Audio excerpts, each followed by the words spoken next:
ముస్లిం division Gummagatta మండలంలో ఈ గ్రామం ఈ గుమ్మగట్ట మండలం ఏంటి గోనబాయి గ్రామంకి ఇట్లా అడ్డదారి ఉంది. అడ్డదారి ఏమంటే అది రైతులు పోరాడతారు.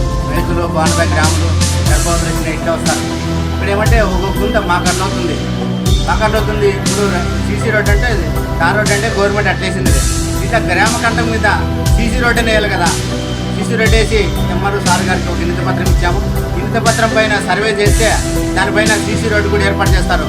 ఏర్పాటు చేస్తేనే కదా. ఇప్పుడు చూడండి, ఒక టూరు పోయి ఒక ట్యాంకర్ నీళ్ళు ఇచ్చండి, ఒక 2-3 గుంతల్లోనే ట్యాంకర్ నీళ్ళు సరిపోతాయి.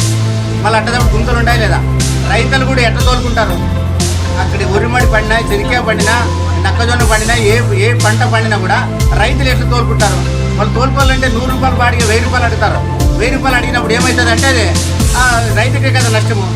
ఈ పంటలు లేక, మందులు కొనలేక, ఎరువులు కొనలేక ఈ నానాకలు తిప్పలు పడుతుంటే ఈ కూలీలు దొరికారు. సమస్యలు అంటే 99 సమస్యలు ఉంటాయి రైతుకి. అట్టదప్పుడు రోడ్డు కూడా సరిగ్గా లేదు.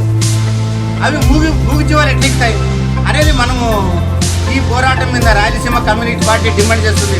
ఈ రోడ్డు వేయకపోతే ఇంకా పెద్ద ఎత్తున మేము పోరాడతామని.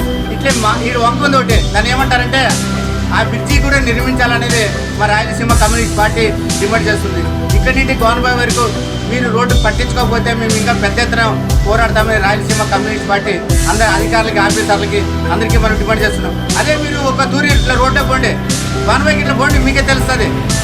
మీ వాహనాలు సైకిల్ మోటార్ వేసుకొని పోయినా, కారు వేసుకొని పోయినా, ఏది వేసుకొని పోయినా, ఎదురు మంటే పోతావు, నువ్వు ఏమిటో పోతావా, ఒక్క తూరి ఇట్లా గుమ్మగట్టి గోనబాయి పోండి, మీకే తెలుస్తుందని రాయలసీమ కమ్యూనిస్ట్ పార్టీ అన్ని కోణాల మీద మాట్లాడి ఈరోజు డిమాండ్ చేస్తుంది. ఇంకా మేము పెద్ద ఎత్తున పోరాడతామని ఆ రోడ్డు పట్టించుకోకుండానే రాయలసీమ కమ్యూనిస్ట్ పార్టీ విజ్ఞప్తి తెలుస్తుంది.